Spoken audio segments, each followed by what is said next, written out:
வணக்கம். இன்னைக்கு நம்ம கார்ப்பரேட் அக்கவுண்டிங் சப்ஜெக்ட்ல ஃபைனல் அக்கவுண்ட்ஸ் ஆஃப் கம்பெனிஸ் சாப்டர்ல university of Madras November 2024 question பேப்பர்ல கேட்டிருக்கக்கூடிய ஒரு 10 மார்க் ப்ராப்ளம் போட்டு பார்க்க போறோம். இந்த ப்ராப்ளத்துல உங்களுக்கு P&L அக்கவுண்ட்டும் ப்ரிப்பேர் பண்ண சொல்லி கேட்டிருக்காங்க. அதே போல பேலன்ஸ் ஷீட்டும் ப்ரிப்பேர் பண்ண சொல்லி கேட்டிருக்காங்க. நம்மோட சேனல்ல கார்ப்பரேட் அக்கவுண்டிங் சப்ஜெக்ட்ல issue of shares chapter 12th standard அப்படின்னு சொல்லி போட்டிருப்பேன். ஆனா அதுதான் உங்களுக்கு பேசிக்கா. அந்த வீடியோ முடிஞ்சதுக்கு அப்புறம் உங்களுக்கு 5 மார்க் 10 மார்க் ப்ராப்ளம்ஸ் எல்லாம் கூட அப்லோட் பண்ணிருக்கேன் இஷ்யூ ஆஃப் ஷேர்ஸ் சாப்டர்ல. ஓகே, கண்டிப்பா அந்த வீடியோ உங்களுக்கு யூஸ்ஃபுல்லா இருக்கும். மிஸ் பண்ணாம பாருங்க. லிங்க் டிஸ்கிரிப்ஷன் பாக்ஸ்ல கொடுக்கறேன். அதே போல ரெடீமபிள் பிரிஃபரன்ஸ் ஷேர்ஸ் சாப்டர்லயும் ஃபைனல் அக்கவுண்ட்ஸ் சாப்டர்லயுமே வீடியோஸ் அப்லோட் பண்ணிருக்கேன். மிஸ் பண்ணாம பாருங்க. ஃபைனல் அக்கவுண்ட்ஸ் ஆஃப் கம்பெனிஸ் சாப்டர்ல 10 மார்க் ப்ராப்ளம் வந்ததுன்னா கண்டிப்பா அட்டென்ட் பண்ணுங்க. எதனால இந்த ப்ராப்ளம் அட்டென்ட் பண்ண சொல்றேன் அப்படின்னு பாத்தீங்கன்னா, நீங்க இந்த ஃபார்மேட்டை அப்படியே படிச்சுக்கோங்க. ஓகேவா? சோ இந்த ஃபார்மேட் பாத்தீங்க அப்படின்னா உங்களுக்கு TS ரெட்டி மூர்த்தி புக்ல பேஜ் நம்பர் பாத்தீங்க, நான் சொல்லிடுறேன் எந்த பேஜ்ல கொடுத்திருக்காங்க அப்படின்னு. ஃபைனல் அக்கவுண்ட்ஸ் சாப்டர்ல கொடுத்திருக்காங்க.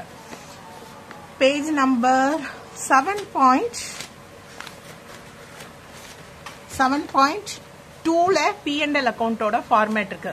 இது அப்படியே படிச்சுக்கோங்க. அதே மாதிரி பேலன்ஸ் ஷீட்டோட ஃபார்மேட் பாத்தீங்க அப்படின்னா உங்களுக்கு பேஜ் நம்பர் 7.6ல கொடுத்திருக்காங்க. இந்த ஃபார்மேட் அப்படியே படிச்சு எழுதிட்டீங்க அப்படின்னா நீங்க அமௌண்ட் கால்குலேஷன்ல தப்பு பண்ணா கூட உங்களுக்கு அக்கவுண்ட் சப்ஜெக்ட்ல ஸ்டெப் மார்க்ஸ் உண்டு இல்லையா? சோ மினிமம் 5 மார்க்ஸ் ஆகுது உங்களுக்கு கிடைக்கிறதுக்கு வாய்ப்பு இருக்கு. உங்களுக்கு ப்ராப்ளமே போட தெரியலனா கூட இந்த ஃபார்மேட்டை எழுதிட்டு அமௌண்ட் எல்லாம் ஃபில் பண்ணீங்கன்னா ஒரு 5 மார்க் எடுக்கலாம். அண்ட் கார்ப்பரேட் அக்கவுண்டிங் சப்ஜெக்ட்ல பாத்தீங்கன்னா 10 மார்க்ல கண்டிப்பா ஃபைனல் அக்கவுண்ட்ஸ் ஆஃப் கம்பெனிஸ் சாப்டர்ல ஒரு ப்ராப்ளம் கண்டிப்பா கேட்பாங்க. அதனால கண்டிப்பா அட்டென்ட் பண்ணுங்க. ஓகே, சோ இன்னைக்கு நமக்கு நவம்பர் 2024 கொஸ்டின் பேப்பர்ல கேட்டிருக்கக்கூடிய ப்ராப்ளம் தான் சால்வ் பண்ண போறேன்னு சொன்னேன் இல்லையா? November 2024 corporate accounting subject question paper பாருங்க. உங்களுக்கு கொஸ்டின் நம்பர் 22 இருக்கு இல்லையா? சோ இதுல தான் உங்களுக்கு final accounts of companies question கேட்டிருக்காங்க. இந்த ப்ராப்ளம் பாத்தீங்க அப்படின்னா உங்களுக்கு உங்களோட புக்ல கேட்டிருக்கக்கூடிய கொஸ்டின் தான். என்ன கொஸ்டின் அப்படின்னு பாத்தீங்கன்னா கொஸ்டின் நம்பர் 9. ஓகே, இதே ப்ராப்ளம் தான் உங்களுக்கு அப்படியே வந்து கொஸ்டின் பேப்பர்லயும் கேட்டிருக்காங்க. பாருங்க, ஸ்டாக் இன்ஃபர்மேஷன் 80,000 இருக்கு இல்லையா? அதே மாதிரி பாத்தீங்கன்னா பேங்க் 17,600. சோ எல்லா இன்ஃபர்மேஷனும் இந்த கொஸ்டின் நம்பர் 9ல இருக்கக்கூடிய ப்ராப்ளம் தான். நீங்க உங்களுக்கு கொஸ்டின் பேப்பர் இல்ல அப்படின்னா இந்த ப்ராப்ளத்தை ரெஃபர் பண்ணிக்கோங்க ப்ராப்ளம்ஸ் போட்டு பாக்குறதுக்கு. ஓகே, இப்போ நம்ம அந்த ப்ராப்ளம் சால்வ் பண்ணலாம். ப்ராப்ளம் சால்வ் பண்றதுக்கு நான் ஃபர்ஸ்டே என்ன பண்ணிட்டேன் அப்படின்னா உங்களுக்கு புக்ல காட்டினேன் இல்லையா, அந்த ஃபார்மேட்டை எடுத்து எழுதிட்டேன். ஏன்னா வந்து வீடியோ ரொம்ப லென்த்தியா போகக்கூடாது இல்லையா? அதனால balance sheet of company balance ஷீட்டோட ஃபார்மேட் P&L ஃபார்மேட் ஏற்கனவே நான் உங்களுக்கு வீடியோஸ் அப்லோட் பண்ணியிருக்கேன். அந்த வீடியோஸை கண்டிப்பா மிஸ் பண்ணாம பாருங்க. எப்பவுமே பேலன்ஸ் ஷீட்டோட ஃபார்மேட்ல தான் நீங்க நோட் நம்பர் 1, 2, 3 அப்படின்னு ஸ்டார்ட் பண்ணணும். ஓகேவா? சோ இப்ப பாத்தீங்க அப்படின்னா இந்த நோட் நம்பர் வந்து கரெக்டான நோட் நம்பரா இருக்கணும்னு அவசியம் இல்லை. எதனால நான் சொல்றேன் அப்படின்னு பாத்தீங்கன்னா சில இன்ஃபர்மேஷன் இருக்கும் சம்ல, சில இன்ஃபர்மேஷன் இருக்காது, அமௌண்ட் இருக்காது. ஓகேவா? சோ நீங்க வந்து நம்பர்ஸ் வந்து டிஃபர் ஆகலாம், அதுல எந்த தப்புமே இல்லை. ஆனா நான் எப்பவுமே என்ன பண்ணுவேன் அப்படின்னா உங்களுக்கு ஒரு சஜஷன் கொடுக்கறது, அட்வைஸ் கொடுக்கறது அப்படின்னா இந்த ஃபார்மேட் அப்படியே படிச்சு எழுதிட்டீங்கன்னா உங்களுக்கு எந்த இன்ஃபர்மேஷனும் மிஸ் ஆகாது இல்லையா? அதனால நான் அந்த மாதிரி தான் போட சொல்வேன். உங்களுக்கு புக்ல ஆன்சர் கொடுத்திருக்காங்க. உங்களோட கார்ப்பரேட் அக்கவுண்டிங் புக்லயே லாஸ்ட் பேஜ்ல சம் கொடுத்திருக்காங்க. ஆனா இப்படியே ஃபார்மேட்டை ஃபுல்லா எடுத்து எழுதி இருக்க மாட்டாங்க. இந்த நோட் நம்பர் சேமா இருக்காது. அதாவது எந்த இன்ஃபர்மேஷன் இல்லையோ அதெல்லாம் விட்டுருப்பாங்க. மணி ரிசீவ்ட் அகைன்ஸ்ட் ஷேர் வாரண்ட் இந்த இன்ஃபர்மேஷன் இல்லைன்னு வச்சுக்கோங்களேன், நோட் நம்பர் 3 கொடுத்திருக்க மாட்டாங்க. அதே மாதிரி டிஃபர்ட் டாக்ஸ் லயபிலிட்டி இல்லைன்னு வச்சுக்கோங்களேன், அந்த நோட் நம்பர் வராது. அப்ப இங்கேயே நமக்கு 3 ஆயிடுது, இங்க 4, இங்க வந்து 5 போயிடும், அப்படியே போயிடும் இல்லையா? சோ வந்து புக்ல வேற மாதிரி இருக்கும். நான் அப்படியே எடுத்து எழுதுறதா உங்களுக்கு அட்வைஸ் கொடுப்பேன். ஏன்னா எந்த இன்ஃபர்மேஷனையும் நீங்க மிஸ் பண்ண மாட்டீங்க. இல்லாத இன்ஃபர்மேஷனுக்கு நம்ம அமௌண்ட் காலம்ல நில் அப்படின்னு போட்டுடலாம். ஓகேவா? சோ பேலன்ஸ் ஷீட் ஃபார்மேட் அப்படியே எடுத்து எழுதியிருக்கேன்னா இப்ப பாத்தீங்கன்னா இது வந்து ஃபர்ஸ்ட் லயபிலிட்டிஸ் சைடு, அடுத்து பாத்தீங்கன்னா அசெட் சைடு வந்து நான் இந்த நோட்ல அடுத்த பேஜ்ல எழுதியிருக்கேன். ஓகேவா? சோ பாத்தீங்கன்னா பேலன்ஸ் ஷீட்லயே நோட் நம்பர் 25 வரைக்கும் நமக்கு முடிஞ்சிருக்கு. அதுக்கப்புறம் இருக்க நோட் நம்பர் தான் நீங்க வந்து எதுல கண்டினியூ பண்ணணும் அப்படின்னு பாத்தீங்கன்னா உங்களோட P&L அக்கவுண்ட்ல கண்டினியூ பண்ணணும். மேம் ப்ராப்ளம்ல ஃபர்ஸ்ட் P&L தானே ப்ரிப்பேர் பண்ணுவோம், P&L தான் ப்ரிப்பேர் பண்ணணும். ஆனா உங்களோட அக்கௌண்ட்ஸ் அந்த கார்பரேட் அக்கௌண்டிங் ரூல்ஸ் இருக்கு இல்லையா, அந்த ரூல்ஸ் படி ஃபர்ஸ்ட் பேலன்ஸ் ஷீட்ல தான் நோட் நம்பர் 1, 2, 3 எல்லாமே வரும். அதுல முடிஞ்ச நம்பருக்கு அப்புறம் தான் நீங்க இந்த நோட் நம்பரை கண்டினியூ பண்ணணும். ஓகே, இப்போ நான் இந்த பேலன்ஸ் ஷீட் ஃபார்மேட் உங்களுக்கு சொல்லிட்டேன்னா, P&L ஃபார்மேட் அப்படியே எடுத்து எழுதியிருக்கேன்னு சொல்லிட்டேன்னா, ஓகே. இப்போ நான் சம்ம ரீட் பண்றேன், என்னென்ன இன்ஃபர்மேஷன்ஸ் கொடுத்துருக்காங்க அப்படின்றத ஃபர்ஸ்ட் உங்களுக்கு சொல்லிடுறேன். ப்ராப்ளம் பாத்தீங்க அப்படின்னா உங்களுக்கு ட்ரையல் பேலன்ஸ் இன்ஃபர்மேஷன் கொடுத்துருக்காங்க, டெபிட் அண்ட் கிரெடிட் அப்படின்னு கொடுத்துருக்காங்க. உங்களுக்கு ப்ராப்ளத்துக்கு தேவையான எல்லா இன்ஃபர்மேஷன்ஸும் கொடுத்துருக்காங்க. வீடியோ லென்த்தியா போகக்கூடாதுன்றதுனால நான் அப்படியே சொல்லிட்டேன். அடுத்து கீழே பாத்தீங்கன்னா அடிஷனல் இன்ஃபர்மேஷன்.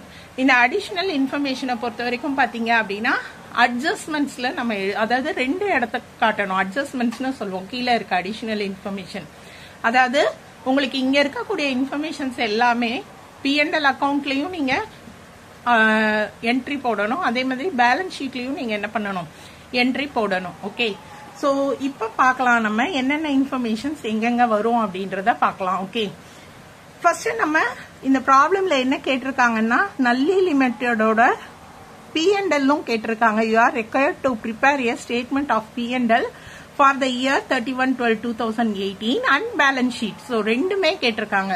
இப்போ நம்ம ரெண்டுமே ப்ரிப்பேர் பண்ணலாம். ஃபர்ஸ்ட் நம்ம P&L ப்ரிப்பேர் பண்ணணும், அதுக்கப்புறம் தான் என்ன பண்ணணும், பேலன்ஸ் ஷீட் ப்ரிப்பேர் பண்ணணும். P&L-க்குரிய ஃபார்மேட் எடுத்து எழுதிட்டேன் இல்லையா. அதாவது இந்த ஃபார்மேட் என்ன அப்படின்னு பாத்தீங்கன்னா, இதுல ஃபைனல் அமௌண்ட்டை தான் நம்ம எடுத்து எழுதுவோம். ஃபைனல் அமௌண்ட் அப்படின்னா இப்ப பாத்தீங்கன்னா இன்கம் அப்படின்னா ஒரு இன்கம் இருக்காது, ஒரு பிசினஸ்ல நிறைய இன்கம் இருக்கும். எக்ஸ்பென்சஸ் அப்படின்னு பாத்தீங்கன்னா எம்ப்ளாயி பெனிஃபிட்ல நிறைய எக்ஸ்பென்சஸ் இருக்கும், பினான்ஸ் காஸ்ட் நிறைய இருக்கும், டெப்ரிசியேஷன் மெஷினரிக்கு இருக்கும், பர்னிச்சருக்கு இருக்கும் இல்லையா. சோ இதெல்லாம் நம்ம ஒர்க்கிங் நோட்டா காட்டிட்டு அந்த ஃபைனல் ஆன்சரை தான் நம்ம இங்க எடுத்து எழுதணும். ஓகே, ப்ராப்ளம் எப்படி போடுறதுன்னு புரியுதா? இது வந்து மெயின் ஸ்டேட்மெண்ட், P&L-ஓட மெயின் ஸ்டேட்மெண்ட். இந்த மெயின் ஸ்டேட்மெண்ட்ல நீங்க டோட்டலை தான் எடுத்து எழுதணும். சோ அந்த டோட்டல் எப்படி கண்டுபிடிக்கணும் அப்படின்னா, நீங்க நோட்ஸ் டு அக்கவுண்ட்ஸ் ப்ரிப்பேர் பண்ணணும். Okay, notes to P&L account first நான் ப்ரிப்பேர் பண்ண போறேன். ஒர்க்கிங் நோட்ஸ் அதை தான் வந்து நோட்ஸ் டு அக்கவுண்ட்ஸ் அப்படின்னு நம்ம சொல்லுவோம். ஓகேவா? சோ இப்போ நம்ம ப்ரிப்பேர் பண்ணலாம். எக்ஸசைஸ் நம்பர் 9 நம்ம போட்டுட்டு இருக்கோம் இல்லையா. ஸோ நோட்ஸ் டு அக்கௌண்ட்ஸ்ல பாத்தீங்க அப்படின்னா first information revenue from operations. இந்த நோட் நம்பர் என்னன்னு பாத்தீங்கன்னா 26. எதுக்காக நான் நோட் நம்பர் சொல்றேன் அப்படின்னு பாத்தீங்கன்னா, இந்த நோட் நம்பர்ல 26ல இருக்கிறத தான் டோட்டலை நம்ம இங்க 26ல எடுத்து எழுதணும். நோட் நம்பர் 26 அப்படின்றது என்ன அப்படின்னு பாத்தீங்கன்னா, நமக்கு ரெவன்யூ ஃப்ரம் ஆபரேஷன்ஸ். என்னது? Revenue from operations. இதுக்கு டோட்டல் கண்டுபிடிக்க போறோம். கண்டுபிடிச்சிட்டு அந்த டோட்டலை நம்ம அங்க எடுத்து எழுத போறோம். ஓகேவா? ஓகே, இப்ப நம்ம ப்ராப்ளம்ல எது ரெவன்யூ ஃப்ரம் ஆபரேஷன்ஸ் அப்படின்னு பார்க்கலாம். பொதுவா ஒரு பிசினஸ்க்கு ரெவன்யூ அப்படின்றது என்னன்னு பாத்தீங்கன்னா, சேல்ஸ்ல இருந்து கிடைக்கக்கூடியதுதான் ரெவன்யூ இல்லையா. சோ உங்களுக்கு ப்ராப்ளம்ல எது வந்து சேல்ஸ் அப்படின்னு பாருங்க. அந்த சேல்ஸ் தான் என்னது, நமக்கு ரெவன்யூ ஃப்ரம் ஆபரேஷன்ஸ். சோ இங்க பாருங்க, நமக்கு சேல்ஸ் அமௌண்ட் 10 lakhs கொடுத்திருக்காங்க. ஓகேவா? அந்த 10 lakhsல இருந்து நம்ம என்ன பண்ணணும் அப்படின்னா, சேல்ஸ் ரிட்டர்ன் இன்வர்ட்ஸ் இருக்கு பாத்தீங்களா சம்ல. உங்களுக்கு இந்த ப்ராப்ளம்ல ரிட்டர்ன் இன்வர்ட்ஸ் கொடுத்திருக்காங்க. சேல்ஸ்ல இருந்து சேல்ஸ் ரிட்டர்னை நீங்க மைனஸ் பண்ணினா கிடைக்கக்கூடியதுதான் என்னது, ரெவன்யூ ஃப்ரம் ஆபரேஷன்ஸ். இப்போ நான் அதை எடுத்து எழுதிடுறேன். சேல்ஸ் அமௌண்ட் நம்ம என்ன பார்த்தோம், 10 lakhs இல்லையா. சோ அந்த 10 lakhs நான் எடுத்து எழுதிடுறேன். சேல்ஸ் பாத்தீங்கன்னா நமக்கு 10 lakhs கால்குலேஷன் போடுறோம். ஓகேவா? அடுத்து பாத்தீங்கன்னா ரிட்டர்ன் இன்வர்ட்ஸ். சோ எங்க கொடுத்திருக்காங்க பாருங்க, ரிட்டர்ன் இன்வர்ட்ஸ் நமக்கு இங்க கொடுத்திருக்காங்க, இந்த பக்கம் 20,000 இல்லையா சம்ல. சோ இதை நான் மைனஸ் பண்ணிக்கிறேன். Less sales return 20,000.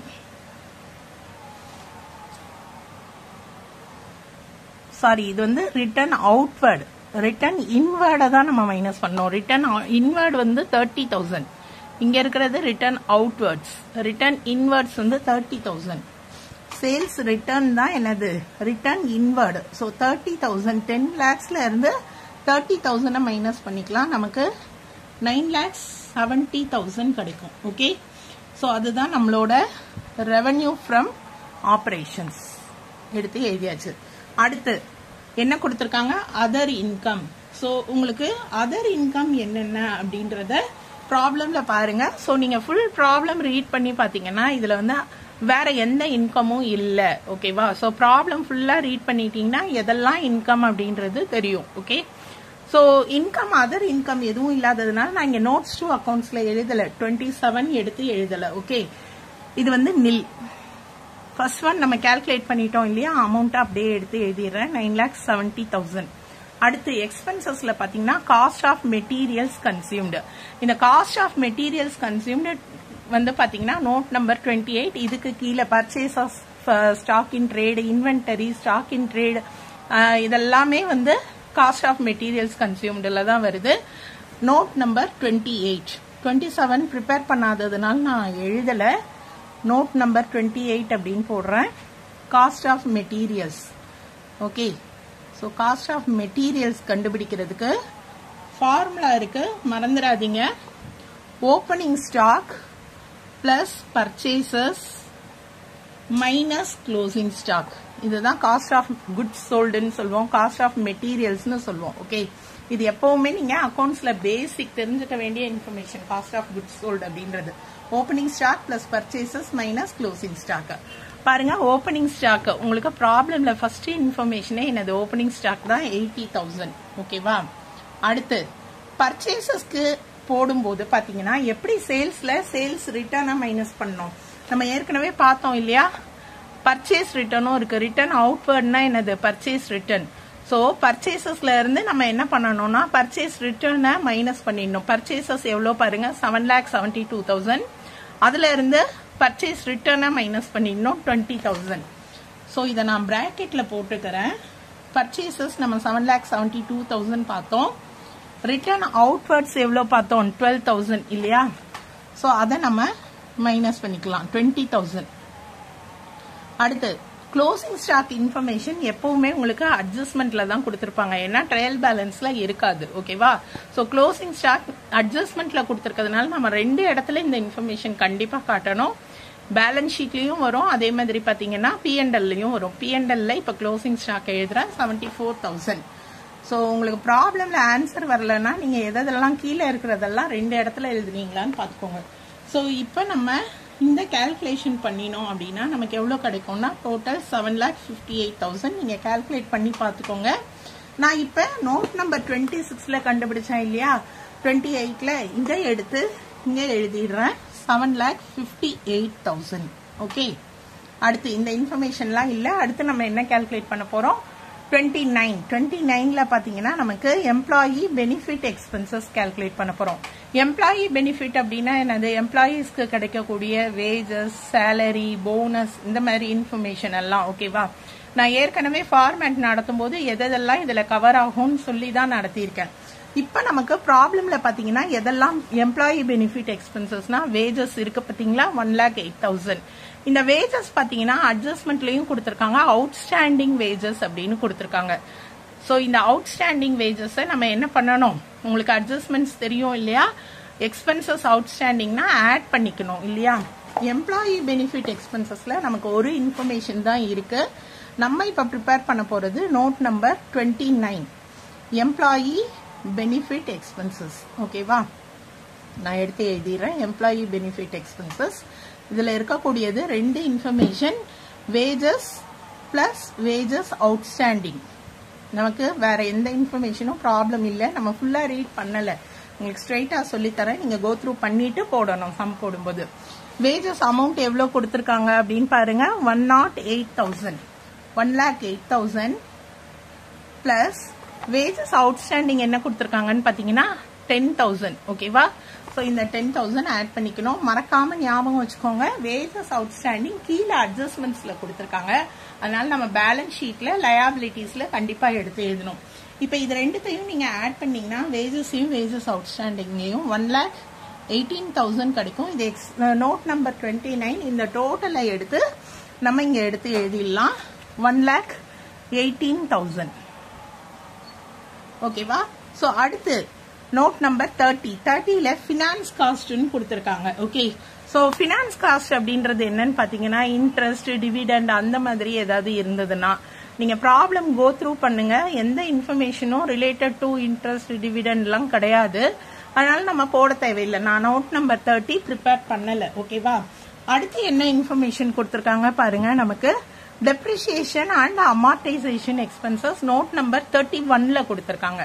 So depreciation பாருங்க, உங்களுக்கு அட்ஜஸ்ட்மெண்ட்ஸ்ல எல்லா டெப்ரிசியேஷனும் கொடுத்திருக்காங்க. Depreciation of patent, depreciation of plant and machinery, depreciation of land and buildings, இது எல்லாமே அமௌண்ட் கண்டுபிடிச்சு இந்த நோட் நம்பர் 31ல நீங்க எடுத்து எழுதிடணும்.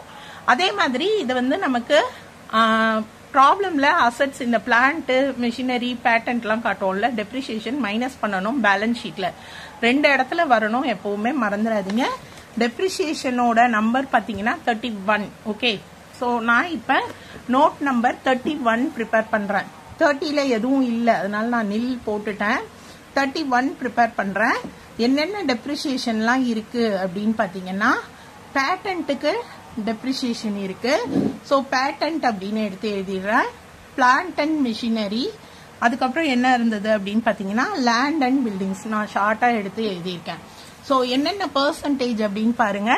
10% ஆன் பேட்டன்ட். ஸோ பேட்டன்டோட இன்ஃபர்மேஷன் என்ன, மொத்த பேட்டன்ட்ல 10%. ஓகே, ஸோ பேட்டன்ட் பாத்தீங்கன்னா 60,000 கொடுத்துருக்காங்க. 60,000ல நம்ம 10% கால்குலேட் பண்ணணும். அதே மாதிரி பிளான்ட் அண்ட் மிஷினரி எவ்வளோன்னு பாருங்க. பிளான்ட் அண்ட் மிஷினரி நமக்கு ப்ராப்ளம்ல எங்க கொடுத்துருக்காங்கன்னு பார்க்கலாம். Plant and machinery 4 lakh, land and building 3 lakh. Plant and machinery 4 lakh கொடுத்துருக்காங்க, லேண்ட் அண்ட் பில்டிங் 3 lakh கொடுத்துருக்காங்க. இதோட டெப்ரிசியேஷன் பெர்சன்டேஜ் என்ன அப்படின்னு பாருங்க. ப்ராப்ளம்ல நமக்கு கொடுத்துருக்காங்க இல்லையா? ஸோ 7.5%, 4%, 7.5% கண்டுபிடிக்கணும் நம்ம. 7.5%. அடுத்து பாத்தீங்கன்னா இது வந்து 4% கண்டுபிடிக்கணும். இன்டூ 4%. பேட்டன்ட் 60,000ல 10% கண்டுபிடிச்சீங்கன்னா 6,000. அடுத்து பிளான்ட் அண்ட் மிஷினரி 4 lakhsல நீங்க 7.5% கண்டுபிடிச்சீங்கன்னா 30,000 கிடைக்கும். லேண்ட் அண்ட் பில்டிங் 3 lakhsல 4% நமக்கு 12,000 கிடைக்கும். ஓகே, ஸோ இது மூணுத்தையும் நான் டோட்டல் பண்றேன். இந்த டோட்டலை எடுத்து நான் என்ன பண்ணணும், நோட் நம்பர் 31ல எழுதணும். டெப்ரிசியேஷன் இல்லையா? ஸோ பாருங்க, depreciation and amortisation expenses note number 31ல நான் 48,000 எடுத்து எழுதிடுறேன். அடுத்து பாத்தீங்கன்னா நமக்கு என்ன கொடுத்திருக்காங்கன்னா அதர் எக்ஸ்பென்சஸ் வந்து நோட் நம்பர் 32ன்னு கொடுத்திருக்காங்க. ஓகேவா? ஸோ வேற என்னெல்லாம் அதர் எக்ஸ்பென்சஸ் இருக்கு நமக்கு அப்படின்னு பாத்தீங்கன்னா, ப்ராப்ளம்ல ரீட் பண்ணி பாருங்க. இன்சூரன்ஸ் வந்து நமக்கு டெபிட்னு கொடுத்திருக்காங்க. டெபிட்ல கொடுத்தா அதெல்லாம் எக்ஸ்பென்சஸ் இல்லையா? ஸோ இன்சூரன்ஸ் பாத்தீங்க அப்படின்னா 4,000 அது expenses. General expenses, establishment expenses, இந்த மூணுமே அதர் எக்ஸ்பென்சஸ்ல வரக்கூடிய இன்ஃபர்மேஷன். ஓகேவா? அதனால இந்த மூணுத்தையும் நம்ம நோட் நம்பர் 32ன்னு போட்டு ஆட் பண்ணி பாத்துக்கலாம். ஓகே, ஸோ இப்போ நான் நோட் நம்பர் 32 ப்ரிப்பேர் பண்ண போறேன். Note number 32 other expenses. Other எக்ஸ்பென்சஸ்ல பாத்தீங்கன்னா 3 எக்ஸ்பென்சஸ் நமக்கு கொடுத்திருக்காங்க. இன்சூரன்ஸ், ஜெனரல் எக்ஸ்பென்சஸ், அதே மாதிரி பாத்தீங்கன்னா எஸ்டாப்ளிஷ்மெண்ட் எக்ஸ்பென்சஸ். ஓகே, ஸோ இந்த மூணுத்துக்கும் என்ன அமௌண்ட் கொடுத்துருக்காங்களோ அதை போட்டு ஆட் பண்ணிக்கலாம். 4,000, 40,000, 60,000. கொஸ்டின் பேப்பர்ல கொடுத்துருக்க அமௌண்ட் தான் எழுதியிருக்கேன். இங்க பாத்துக்கோங்க, உங்களுக்கு சம்ல இந்த மூணுக்கும் 4,000, 40,000, 60,000. ஸோ இப்போ இதை நம்ம ஆட் பண்ணிக்கலாமா? ஆட் பண்ணினோம் அப்படின்னா இந்த 4 இன்ஃபர்மேஷனும் அடுத்து கீழேயும் நீங்க அட்ஜஸ்ட்மெண்ட்ல வேற ஏதாவது எக்ஸ்பென்சஸ் இருக்கா பாருங்க. பாத்தீங்கன்னா அட்ஜஸ்ட்மெண்ட்ல provision for bad and doubtful debts கொடுத்திருக்காங்க. ஸோ அதுவுமே அதர் எக்ஸ்பென்சஸ்ல தான் வரும். ஓகேவா? ஸோ மறந்தாச்சு, எப்பயுமே மறக்காதீங்க. அட்ஜஸ்ட்மெண்ட்ல வேற எக்ஸ்பென்சஸ் இருக்கா பாருங்க. ட்ரையல் பேலன்ஸ்ல மட்டும் பார்க்காதீங்க. 5% ஆன் சன்ட்ரி டெட்டாஸ். ஸோ இப்போ நம்ம டெட்டாஸ் எங்க கொடுத்திருக்காங்கன்றத பார்க்கலாம். இந்த பக்கம் சன்ட்ரி கிரெடிட்டாஸ் கொடுத்திருக்காங்க. சன்ட்ரி டெட்டாஸ் டெபிட் சைட்ல இருக்கும். ஓகேவா? 80,000. 80,000ல நீங்க 5% கால்குலேட் பண்ணா provision for bad and doubtful debts நம்ம பார்த்தோம் இல்லையா. ஸோ நீங்கள் கால்குலேட் பண்ணீங்க அப்படின்னா 4000 கிடைக்கும். 80,000ல நமக்கு கொடுத்துருந்தாங்க இல்லையா 5%. ஸோ கால்குலேட் பண்ணுறேன், அமௌண்ட் இது கிடைக்கும். ஸோ இதோட டோட்டல் பார்த்தீங்கன்னா 1,08,000. இது வந்து நோட் நம்பர் 32ல நான் இப்போ எடுத்து எழுத போகிறேன். ஸோ 32ல பாருங்க 1,08,000. இப்போ அடுத்த ஸ்டெப் என்ன அப்படின்னு பாருங்க. நம்ம வந்து ரெவன்யூ கால்குலேட் பண்ணோம் இல்லையா, இன்கம், அதுக்கெல்லாம் நான் டோட்டல் வந்து ஏ அப்படின்னு வச்சிருக்கேன். ஸோ ரெவன்யூவோட டோட்டல், மொத்த டோட்டல் என்ன, நான் P&L அக்கௌண்ட்டை இப்போ கால்குலேட் பண்ண போறேன். ரெவன்யூவோட மொத்த டோட்டல் என்னன்னு பார்த்தீங்கன்னா 9,70,000. அடுத்து நம்ம என்ன பண்ணணும்னா எக்ஸ்பென்சஸ்க்கு டோட்டல் கண்டுபிடிக்கணும். ஓகேவா. ஸோ இப்போ பாருங்க, இந்த எக்ஸ்பென்சஸ் எல்லாம் நான் டோட்டல் கண்டுபிடிக்க போறேன். பாருங்க, எதுல இருந்து கால்குலேட் பண்ணணும், காஸ்ட் ஆஃப் மெட்டீரியல்ஸ் கன்சியூம்டுல இருந்து 7,58,000ல இருந்து. ஓகேவா. ஸோ இந்த எக்ஸ்பென்சஸ் எல்லாம் நம்ம ஆட் பண்ணினா நமக்கு எவ்வளோ கிடைக்குது அப்படின்னு பார்த்தீங்கன்னா, காஸ்ட் ஆஃப் குட்ஸ் சோல்டு 7,58,000 இது எல்லாமே எடுத்து எழுதிட்டோம் இல்லையா. ஸோ டோட்டல் பார்த்தீங்கன்னா 10,32,000 கிடைக்கும். 10,32,000. இப்போ நீங்க பாருங்க, இன்கம் 9,70,000 தான், எக்ஸ்பென்சஸ் பாத்தீங்கன்னா 10,32,000. எக்ஸ்பென்சஸ் அதிகமா இருக்கு அப்படின்னா அது பிசினஸ்க்கு என்னது, லாஸ். ஓகேவா. ஸோ ஏ மைனஸ் பி, அதாவது இன்கம் மைனஸ் எக்ஸ்பென்சஸ் தான் ப்ராஃபிட் ஆர் லாஸ். நமக்கு கிடைச்சிருக்குது லாஸ். லாஸ்னா நம்ம மைனஸ்ல எழுதணும். 62,000 மைனஸ் பண்ணீங்கன்னா ஓகே, கண்டுபிடிச்சாச்சு. இப்போ இந்த லாஸ்க்கு பேரு profit or loss before tax and extraordinary ஐட்டம்ஸ்னு சொல்லுவாங்க. ஓகேவா. ஸோ இதுக்கப்புறம் ஏதாவது எக்ஸ்ட்ராடினரி ஐட்டம் இருந்தா மைனஸ் பண்ணணும், அண்ட் டாக்ஸ் இருந்தா மைனஸ் பண்ணணும். ஓகேவா. கடைசியா இருக்கிறது தான் profit or loss for the period. நமக்கு இங்க எக்ஸ்ட்ராடினரி ஐட்டமும் டாக்ஸும் இல்ல. லாஸ்னும் போது நீங்க டாக்ஸ் கால்குலேட் பண்ண முடியாது இல்லையா. ஸோ 62,000 தான் profit for the loss for the year. இப்போ அடுத்து நம்ம என்ன ப்ரிப்பேர் பண்ணணும் அப்படின்னு பாத்தீங்கன்னா பேலன்ஸ் ஷீட். ஓகே, ஃபர்ஸ்ட் நீங்க P&L ப்ரிப்பேர் பண்ணியாச்சு. இப்போ நம்ம பேலன்ஸ் ஷீட் ப்ரிப்பேர் பண்ணலாம். பேலன்ஸ் ஷீட்ல நீங்க எந்த நோட் நம்பர்ல இருந்து ஸ்டார்ட் பண்ணணும்னா ஷேர் கேபிட்டல் நோட் நம்பர் 1ல இருந்து நம்ம ஸ்டார்ட் பண்ணணும். ஓகே, ஸோ இப்போ நம்ம ப்ரிப்பேர் பண்ண ஆரம்பிக்கலாமா. நோட் நம்பர் 1 எடுத்து எழுதிக்கிறேன். நோட் நம்பர் 1ல பாத்தீங்கன்னா ஷேர் கேபிட்டல் ஹெட்டிங். எப்பவுமே இந்த மாதிரி, அதாவது ஒர்க்கிங் நோட்ஸ் தான் நம்ம நோட் நம்பர்னு சொல்லுவோம் ஃபைனல் அக்கவுண்ட்ஸ்ல. ஷேர் கேபிட்டலுக்கு என்னென்ன இன்ஃபர்மேஷன்ஸ் கொடுத்திருக்காங்க அப்படின்னு பாருங்க. ஈக்விட்டி ஷேர்ஸ் பாத்தீங்கன்னா 6 lakhs அப்படின்னு கொடுத்திருக்காங்க. 8,000 ஈக்விட்டி ஷேர்ஸ் 6 lakhs. வேற ஏதாவது இன்ஃபர்மேஷன்ஸ் நமக்கு கேபிட்டலோட ரிலேட்டட் இருக்கா அப்படின்னு பாத்தீங்கன்னா கால்ஸ் இன் அரியர்ஸ் 20,000 கொடுத்திருக்காங்க. ஸோ கேபிட்டல்ல இருந்து கால்ஸ் இன் அரியர்ஸை நம்ம மைனஸ் பண்ணணும். ஓகேவா. 6 lakhs வந்து ஷேர் கேபிட்டல் நான் எடுத்து எழுதிடுறேன். ஈக்விட்டி கேபிட்டல் பாத்தீங்கன்னா 6 lakhs. இதுல இருந்து நம்ம எந்த மைனஸ் பண்ணணும்னு பாத்தீங்கன்னா கால்ஸ் இன் அரியர்ஸை மைனஸ் பண்ணணும். கால்ஸ் இன் அரியர்ஸ் அமௌண்ட் எவ்வளவு கொடுத்திருக்காங்க பாருங்க, 20,000 கொடுத்திருக்காங்க இல்லையா. ஸோ அதை மைனஸ் பண்ணிக்கலாம். டோட்டல் எவ்வளோன்னு பாத்தீங்கன்னா 5,80,000. இப்போ நம்ம ப்ரிப்பேர் பண்ணது நோட் நம்பர் 1. நோட் நம்பர் 1ல நம்ம டோட்டல் எடுத்து எழுதிக்கணும் 5,80,000. அடுத்து நோட் நம்பர் 2 என்னன்னு பாத்தீங்கன்னா ரிசர்வ்ஸ் அண்ட் சர்ப்ளஸ் இல்லையா. ஓகே, இப்ப இந்த ரிசர்வ்ஸ் அண்ட் சர்ப்ளஸ்ல நம்ம என்னென்ன இன்ஃபர்மேஷன்லாம் காட்டணும்னா, உங்களுக்கு ரிசர்வ்ஸ்னு ரிலேட்டட் டு இன்ஃபர்மேஷன் என்னென்னலாம் இருக்கோ அதை காட்டணும். அதுக்கப்புறம் நம்ம கண்டுபிடிச்சோம்ல ப்ராஃபிட் ஆர் லாஸ், அது இந்த வருஷத்தோட ப்ராஃபிட் ஆர் லாஸும் இதுல தான் வரும். போன வருஷத்து ப்ராஃபிட் ஆர் லாஸ் ஏதாவது கொடுத்திருந்தாலும் அதுவும் இங்க தான் வரும். ஓகேவா. நமக்கு ப்ராப்ளம்ல பாருங்க, ஜெனரல் ரிசர்வ் இருக்கு, போன வருஷத்தோட ப்ராஃபிட் கொடுத்திருக்காங்க, இந்த வருஷம் நம்ம லாஸ் கண்டுபிடிச்சிருக்கோம். ஓகேவா. சோ இந்த 3 தான் இப்போ நமக்கு ஜெனரல் ரிசர்வ்ல வரக்கூடிய இன்ஃபர்மேஷன். உங்களுக்கு எந்தெந்த இன்ஃபர்மேஷன் எந்த நோட் நம்பர்ல வரணும் அப்படின்னு தெரியணும்னா, நான் இந்த ஃபார்மேட்டுக்குள்ள இருக்கிற இன்ஃபர்மேஷன்ஸ் உங்களுக்கு PDF லிங்க் டிஸ்கிரிப்ஷன் பாக்ஸ்ல கொடுக்குறேன், அதுல படிச்சுக்கோங்க. ஓகே, இப்போ நான் நோட் நம்பர் 2 ப்ரிப்பேர் பண்ண போறேன். நோட் நம்பர் 2ல நம்ம என்ன கால்குலேட் பண்ண போறோம் அப்படின்னு பாத்தீங்கன்னா ரிசர்வ்ஸ் அண்ட் சர்ப்ளஸ். இந்த ரிசர்வ்ஸ்ல மறக்காம நீங்க P&L கண்டுபிடிச்ச ப்ராஃபிட்டோ லாஸோ இன்க்ளூட் பண்ணணும். நமக்கு இங்க ப்ராப்ளம்ல ஜெனரல் ரிசர்வ் இருக்கு, அதே மாதிரி பாத்தீங்கன்னா போன வருஷத்து P&L இருக்கு. ஜெனரல் ரிசர்வ் அமௌண்ட் எவ்வளோ அப்படின்னு பாருங்க 80,000 கொடுத்துருக்காங்க. அதை நான் எடுத்து எழுதிடுறேன். ஓகே, போன வருஷத்து ப்ராஃபிட்ல இருந்து இந்த வருஷத்து லாஸை நம்ம மைனஸ் பண்ணிடலாம். போன வருஷத்துல கிரெடிட் அதாவது ப்ராஃபிட் 12,000, அதுல இருந்து இந்த வருஷம் நம்ம என்ன கண்டுபிடிச்சிருக்கோம்னு பாத்தீங்கன்னா loss for the current year. Loss for the year எவ்வளவு பார்த்தீங்க 60,000. P&L வேணா நீங்க டர்ன் பண்ணி செக் பண்ணிக்கோங்க. நம்ம தான் 62,000 கண்டுபிடிச்சோம் இல்லையா? ஸோ அந்த 62,000 மைனஸ் பண்ணிக்கணும். 62,000ல நம்ம போன வருஷத்தோட ப்ராஃபிட் எவ்வளோ அப்படின்னு பார்த்தீங்கன்னா 12,000. நான் 1,20,000 எழுதிட்டேன். 62ல 12,000 போச்சுன்னா நமக்கு 50,000. பார்த்தீங்கன்னா இதுவுமே நெகட்டிவ் தான். ஓகேவா? ஏன்னா லாஸ் அதிகமா இருக்கு, ப்ராஃபிட் கம்மியா இருக்கு.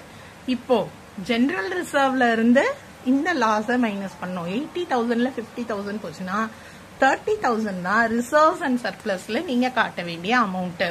நல்லா ஞாபகம் வச்சுக்கோங்க. ஃபர்ஸ்ட் ரிசர்வை எடுத்து எழுதிட்டேன். போன வருஷத்து ப்ராஃபிட்ல இருந்து இந்த வருஷத்து லாஸை மைனஸ் பண்ணியிருக்கேன். அதுக்கப்புறமா இந்த ரெண்டையும் அட்ஜஸ்ட்மெண்ட் பண்ணியிருக்கேன். ரிசர்வ்ஸ்ல வர வேண்டிய இது அதாவது நோட் நம்பர் 2ல வர வேண்டிய அமௌண்ட் என்னன்னு பாத்தீங்கன்னா 30,000. அதை எடுத்து எழுதிக்கலாம். அடுத்து பாத்தீங்கன்னா நமக்கு நோட் நம்பர் 3 மணி ரிசீவ்ட் அகைன்ஸ்ட் ஷேர் வாரண்ட்ஸ். இதெல்லாம் மோஸ்ட்லி வராத இன்ஃபர்மேஷன் தான். நீங்க இதை எடுத்து எழுதினா சப்போஸ் இன்ஃபர்மேஷன் ப்ராப்ளம்ல கொடுத்துருந்தா நீங்க விடாம இன்ஃபர்மேஷன் போட்டுருவீங்க. அதனால தான் நான் அப்படியே ஃபார்மேட் படிங்கன்னு சொன்னேன். பட் இங்க எந்த இன்ஃபர்மேஷனும் நமக்கு ப்ராப்ளம்ல கொடுக்கல, நில் அப்படின்னு போட்டுருங்க. அடுத்து நம்ம லாங் டேர்ம் பாரோயிங்ஸ் கண்டுபிடிக்க போறோம். Note number 4. So note number 4 எதெல்லாம் லாங் டேர்ம் பாரோயிங்ஸ் தெரியலையா? நான் டிஸ்கிரிப்ஷன் பாக்ஸ்ல அந்த இன்ஃபர்மேஷன்ஸ் கொடுக்குறேன். ஓகேவா? ஸோ இப்போ நமக்கு பொதுவாக பார்த்தீங்கன்னா இந்த டிபென்ச்சர்ஸ் இதெல்லாம் தான் லோன் ஃப்ரம் பேங்க், வேற ஏதாவது லோன் ஃப்ரம் ஃபினான்ஷியல் இன்ஸ்டிடியூஷன்ஸ் இதெல்லாம் வாங்கினீங்கன்னா அதுதான் லாங் டேர்ம் பாரோயிங்ஸ். நமக்கு டிபென்ச்சர்ஸ் மட்டும்தான் கொடுத்துருக்காங்க 2 lakhs. ஓகே, ஸோ டிபென்ச்சர்ஸோட அந்த 2 lakhs மட்டும்தான் நம்ம என்ன பண்ண போறோம் அப்படின்னா இங்க நம்மளோட பேலன்ஸ் ஷீட்ல எடுத்து எழுத போறோம். Okay, so long term borrowings எவ்வளோ அப்படின்னு பார்த்தீங்கன்னா சம்ல நமக்கு டிபென்ச்சர்ஸ் 2 lakh. அதை நான் எடுத்து இங்கே நோட் நம்பர் 4ல எடுத்து எழுதிடுறேன். ஓகே, 2 lakhs எடுத்து எழுதியாச்சு. அடுத்து note number 5 deferred tax liabilities. Deferred tax liabilities பார்த்தீங்கன்னா ப்ராப்ளம்ல நீங்க ரீட் பண்ணி பாருங்க, எதுவும் கொடுக்கல. ஸோ நில் அப்படின்னு போட்டுடலாம். அடுத்து பார்த்தீங்கன்னா other long term liabilities. Other long term லயபிலிட்டிஸும் எதுவும் இந்த ப்ராப்ளம்ல இன்ஃபர்மேஷன் இல்லை, அதனால நான் அப்படியே ஸ்ட்ரெயிட்டா நில் போட்டுடுறேன். ஓகே, ஸோ அடுத்து என்ன பார்த்தீங்க அப்படின்னா நமக்கு லாங் டேர்ம் ப்ரொவிஷன்ஸ். ப்ரொவிஷன்ஸும் எதுவும் நம்ம பார்க்கல, ப்ரொவிஷன் ஃபார் டாக்ஸேஷன் அந்த மாதிரிலாம் எதுவும் பார்க்கல. ஸோ அதனால நம்ம இதையும் என்ன பண்ணிடலாம், நில் அப்படின்னு காட்டிடலாம். ஓகே, ஸோ அதுக்கு அடுத்து நம்ம என்ன எடுத்து எழுத போறோம், நோட் நம்பர் 8 கரண்ட் லயபிலிட்டிஸ்ல short term borrowings. Okay, so short term borrowings ஏதாவது இருக்கா அப்படின்னு பாருங்க. ஷார்ட் டேர்ம் பாரோயிங்ஸும் எதுவும் கொடுக்கல நமக்கு, அதனால நான் நில் போட்டுடுறேன். ப்ராப்ளம் பார்த்தீங்கன்னா தெரியும், ரீட் பண்ணி பார்த்தீங்கன்னா. அடுத்து பார்த்தீங்கன்னா ட்ரேட் பேயபிள்ஸ். ட்ரேட் பேயபிள்ஸ் அப்படின்றது எதுவும் கிடையாது, சன்ட்ரி கிரெடிட்டார்ஸ் பில்ஸ் பேயபிள்ஸ் தான் என்ன சொல்லுவோம் ட்ரேட் பேயபிள்ஸ். நமக்கு ப்ராப்ளம்ல சன்ட்ரி கிரெடிட்டார்ஸ் கொடுத்துருக்காங்களான்னு பார்த்துக்கோங்க. ஸோ சன்ட்ரி டெட்டார்ஸ் இந்த பக்கம் இருக்கு, சன்ட்ரி கிரெடிட்டார்ஸ் 1 lakh கொடுத்துருக்காங்க. இது பார்த்தீங்கன்னா நோட் நம்பர் 9. எப்பவுமே ஒர்க்கிங் நோட்ல என்ன இருக்கோ அதுக்கு கால்குலேஷன் போட்டுருங்க. இதுக்கு பேரு ட்ரேட் பேயபிள். அந்த ட்ரேட் பேயபிள்ல சன்ட்ரி கிரெடிட்டார்ஸ் இருக்கு. சன்ட்ரி கிரெடிட்டார்ஸ் நம்ம இப்ப பார்த்தோம் இல்லையா, என்ன அமௌண்ட் பார்த்தோம், சன்ட்ரி கிரெடிட்டார்ஸ் 1 lakhs. ஸோ அந்த 1 lakhs டோட்டலை நான் இங்க நோட் நம்பர்ல எடுத்து எழுதிடுறேன் 1 lakhs. அடுத்து பாத்தீங்கன்னா நமக்கு அதர் கரண்ட் லயபிலிட்டிஸ்னு கொடுத்துருக்காங்க. ஓகேவா? ஸோ அதர் கரண்ட் லயபிலிட்டிஸ்னு பாத்தீங்கன்னா நம்ம அட்ஜஸ்ட்மெண்ட்ல பார்த்தோம் இல்லையா, வேஜஸ் டியூ அது மட்டும் தான் இருக்கு. ஸோ அது மட்டும் நம்ம காட்டணும், கண்டிப்பா மறக்க கூடாது. அவுட்ஸ்டாண்டிங் அதெல்லாமே இதுல வந்துடும், அதர் கரண்ட் லயபிலிட்டிஸ்ல வந்துடும். ஸோ வேஜஸ் டியூ இருந்தது இல்லையா, வேஜஸ் டியூ எவ்வளோ இருந்தது பாத்தீங்கன்னா 10,000. ஸோ இங்க பாருங்க நமக்கு ப்ராப்ளம்ல அட்ஜஸ்ட்மெண்ட்ல கொடுத்திருந்தது. ஸோ வேஜஸ் டியூ 10,000, அதை நான் இங்க எடுத்து எழுதிட்டேன். அடுத்து ஷார்ட் டேர்ம் ப்ரொவிஷன்ஸ் ஏதாவது இருந்தா எழுதணும். ஷார்ட் டேர்ம் ப்ரொவிஷன்ஸும் எதுவும் இல்ல. லாங் டேர்ம் ப்ரொவிஷன்ஸ் தனி, ஷார்ட் டேர்ம் ப்ரொவிஷன்ஸ் தனி. ஓகே, எதுவும் இல்ல. இப்ப நம்ம கம்ப்ளீட் பண்ணியிருக்கிறது லயபிலிட்டிஸ் சைடு மட்டும்தான். ஸோ ஷெட்யூல் நம்பர் 11 வரைக்கும், அதாவது நோட் நம்பர் 11 வரைக்கும் லயபிலிட்டிஸ். இப்போ நம்ம லயபிலிட்டிஸோட டோட்டலை ஃபர்ஸ்ட் கால்குலேட் பண்ணிடலாமா? நீங்க இது டோட்டல் பண்ணீங்க அப்படின்னா உங்களுக்கு 9,20,000 கிடைக்கும். ஓகே, ஸோ அடுத்து நான் என்ன ப்ரிப்பேர் பண்ண போறேன் அப்படின்னு பார்த்தீங்கன்னா அசெட் சைட். நோட் வந்து லாங்கா இருக்கு, ஸோ வீடியோவில் கவர் ஆகாதுன்றதுனால நான் அடுத்த பேஜுக்கு போயிட்டேன். நீங்க எக்ஸாம்ல அப்படியே கண்டினியூஸா எழுதிடுங்க. ஓகே, ஸோ இப்போ நம்ம போட போறது எல்லாமே அசெட்ஸோட டோட்டல். எக்ஸசைஸ் நம்பர் 9 இல்லையா? ஸோ சாரி, இந்த நம்ம கொஸ்டின் பேப்பர் ப்ராப்ளம். இப்போ அசெட்ஸ்ல ஃபர்ஸ்ட் என்னென்ன கொடுத்துருக்காங்கன்னு பாத்தீங்கன்னா டேஞ்சிபிள் அசெட்ஸ். டேஞ்சிபிள் அசெட்ஸ் அப்படின்றது நோட் நம்பர் 12 நமக்கு இருக்கு. டேஞ்சிபிள் அசெட்ஸ் என்னென்னு பாத்தீங்கன்னா பிளான்ட் அண்ட் மெஷினரி, அதெல்லாம் டெப்ரிசியேஷன் போடும்போதே பார்த்தோம் இல்லையா? So land and building, plant and மெஷினரிலாம் இருக்கு. ஸோ அந்தந்த அசெட்ஸை காட்டும் போது அதுக்குரிய டெப்ரிசியேஷனை நீங்க மைனஸ் பண்ணிடணும். பேட்டன்ட் வந்து நமக்கு இன்டான்ஜிபிள் அசெட்ஸ்ல வந்துடும். ஓகேவா? ஸோ என்ன அசெட் காட்டுறீங்களோ அதோட டெப்ரிசியேஷன் இங்க நீங்க மைனஸ் பண்ணிடணும். டெப்ரிசியேஷன் ஏற்கனவே கால்குலேட் பண்ணியிருக்கோம். நமக்கு லேண்ட் அண்ட் பில்டிங் என்ன அமௌண்ட் கொடுத்துருக்காங்கன்றது பாருங்க, 3 lakhs. அதே மாதிரி பிளான்ட் அண்ட் மிஷினரி 4 lakhs. எடுத்து எழுதிடுறேன். 3 lakhs, 4 lakhs. நம்ம ஏற்கனவே டெப்ரிசியேஷன் கண்டுபிடிச்சோம் P&L இல்லையா? ஸோ பாத்தீங்கன்னா பிளான்ட் அண்ட் மிஷினரிக்கு 30,000, லேண்ட் அண்ட் பில்டிங்க்கு 12,000. லேண்ட் அண்ட் பில்டிங்க்கு 12,000, பிளான்ட் அண்ட் மிஷினரிக்கு பாத்தீங்கன்னா 30,000 கண்டுபிடிச்சோம். இது ரெண்டையும் மைனஸ் பண்ணி அதுக்கப்புறம் இதோட மொத்த டோட்டல் கண்டுபிடிக்கணும். 3 lakhல 12,000 மைனஸ் பண்ணீங்கன்னா நமக்கு 2,88,000 கிடைக்கும். 88,000. 4 lakhல 30,000 நீங்க மைனஸ் பண்ணீங்கன்னா 3,70,000 கிடைக்கும். இது ரெண்டுத்தையும் நீங்க ஆட் பண்ணி டோட்டல் 6,58,000 கிடைச்சிருக்கு. இதை நம்ம டேஞ்சிபிள் அசெட்ஸோட டோட்டல்ல காட்டிக்கலாம். 6,58,000.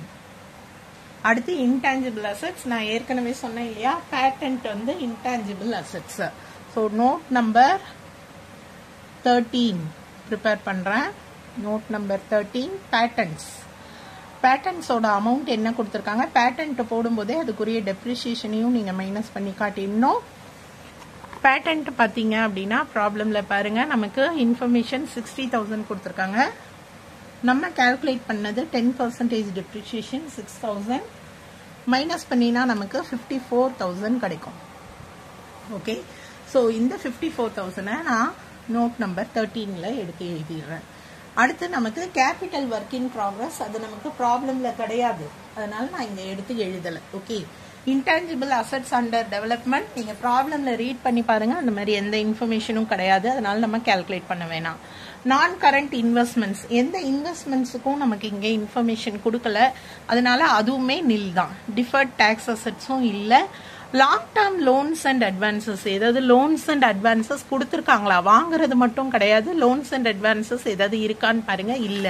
ஸோ அதுக்குமே நான் நில் அப்படின்னு போட்டுக்கிறேன். ஓகே, அதர் நான் கரண்ட் அசெட்ஸ் அப்படின்னு பாத்தீங்கன்னா அதுலயுமே எதுவும் இல்ல, நான் கரண்ட் அசெட்ஸ். ஓகே, இப்போ அடுத்த ஹெட்டிங் பாத்தீங்கன்னா கரண்ட் அசெட்ஸ். கரண்ட் அசெட்ஸ்ல பாத்தீங்கன்னா இன்வெஸ்ட்மெண்ட் நான் ஏற்கனவே சொல்லிட்டேன், இந்த ப்ராப்ளம்ல இன்வெஸ்ட்மெண்ட்ஸ் எதுவுமே இல்லை, நீங்க கோ த்ரூ பண்ணி பாருங்க.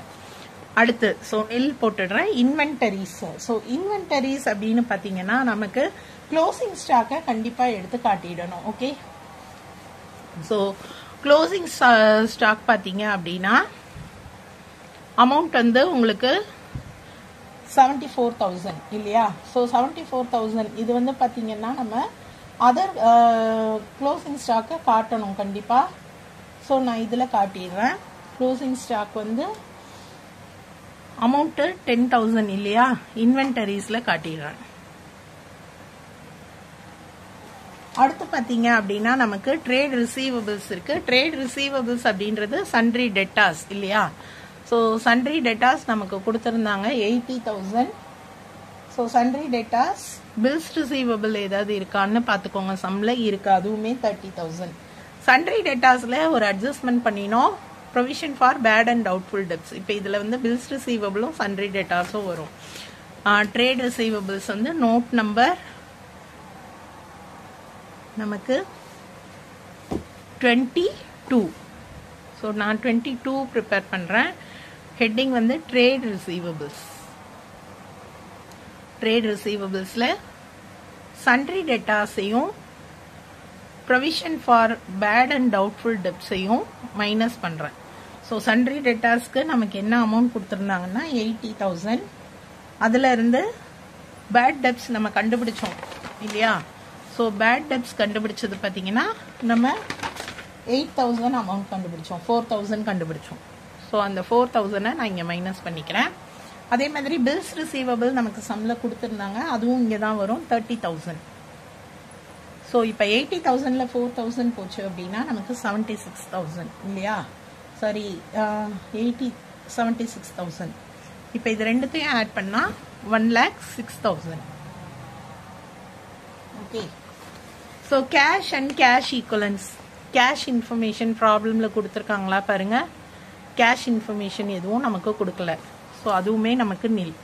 அடுத்து short term loans and advances. Loans and advances இல்லைன்னு சொல்லிட்டேன், ஸோ போட தேவையில்லை. இப்போ நம்ம அதர் கரண்ட் அசெட்ஸ் என்னென்னவோ அதெல்லாம் நம்ம ஆட் பண்ணணும். ஓகேவா? ஸோ எதெல்லாம் அதர் கரண்ட் அசெட்ஸ் அப்படின்னு பார்க்கலாம். அதர் கரண்ட் அசெட்ஸில் பார்த்தீங்கன்னா நமக்கு ப்ராப்ளமில் கோ த்ரூ பண்ணுங்க. Insurance prepaid. இன்சூரன்ஸ் ப்ரீபெய்டுன்றது கரண்ட் அசெட்ஸ் தான். ப்ரீபெய்டு இன்சூரன்ஸ் கரண்ட் அசெட்ஸ் தான். அதே மாதிரி நமக்கு டிஸ்கவுண்ட் ஆன் டிபென்ச்சர்ஸ் கொடுத்துருக்காங்க, அதுவுமே நமக்கு என்னது தான், அதர் கரண்ட் அசெட்ஸ் தான். ஸோ நம்ம நோட் நம்பர் 25 ப்ரிப்பேர் பண்ணலாம். நான் இங்கே நோட் நம்பர் 25 ப்ரிப்பேர் பண்ணுறேன். ஸோ நோட் நம்பர் 25ல் discount on debentures, prepaid insurance, இது ரெண்டுத்தையும் எடுத்து எழுதிக்கிறேன். Prepaid insurance 400, discount on debentures பார்த்தீங்கன்னா 10,000. நான் அதையுமே எடுத்து எழுதிட்டேன். ஓகேவா? ஸோ இப்போ நீங்கள் கண்டுபிடிச்சிங்க அப்படின்னா 10,000 டிஸ்கவுண்ட் ஆன் டிபென்ச்சர்ஸ் 10,000, 1 lakh எழுதிட்டேன். 10,400. அதர் கரண்ட் அசெட்ஸோட டோட்டல் என்னன்னு பார்த்தீங்கன்னா 10,400. ஓகே. ஸோ இப்போ எல்லாத்துக்குமே நம்ம டோட்டல் கண்டுபிடிச்சோம். இப்போ மொத்த டோட்டல் கண்டுபிடிங்க. உங்களுக்கு பேலன்ஸ் ஷீட்டோட அசெட்ஸ் அண்ட் லயபிலிட்டிஸ் ரெண்டுமே என்ன இருக்கணும்னு பார்த்தீங்கன்னா டேலி ஆயிருக்கணும். ஓகே. லயபிலிட்டிஸ் சைடு எல்லா இன்ஃபர்மேஷன்ஸும் எடுத்து எழுதிட்டோம். அசெட் சைடும் எல்லா இன்ஃபர்மேஷன்ஸும் எழுதிட்டோம். அசெட் சைட்ஸில் டோட்டல் கண்டுபிடிக்கிறேன். 9,20,000 கிடைச்சிருக்கு. பாருங்க, இதில் நான் இன்வென்டரிஸ் வந்து 10,000ன்னு தப்பாக எழுதிட்டேன். ஆக்சுவலி 74,000 கொடுத்துருக்காங்க. ஓகே. ஸோ 74,000 போட்டிங்கன்னா 9,20,000 கிடைச்சிடும். அதே மாதிரி இப்போ நீங்கள் செக் பண்ணுங்க, லயபிலிட்டிஸ் அசெட்ஸோட டோட்டல் ஒரே டோட்டல் இருக்கணும் இல்லையா? இது லயபிலிட்டிஸ் 9,20,000, அசெட் சைட் 9,20,000. அப்போ நம்மளோட ஆன்சர் கரெக்ட் இல்லையா? இன்னைக்கு நான் உங்களுக்கு சொல்லிக் கொடுத்த final accounts of companies problem புரிஞ்சிருக்கும்னு நினைக்கிறேன். நீங்களே இதே மாதிரி ப்ராப்ளம் போட்டு பார்த்து ட்ரை பண்ணுங்க. உங்களுக்கு டவுட்ஸ் ஏதாவது இருந்தால் கமெண்ட் செக்ஷனில் கேளுங்க. நன்றி.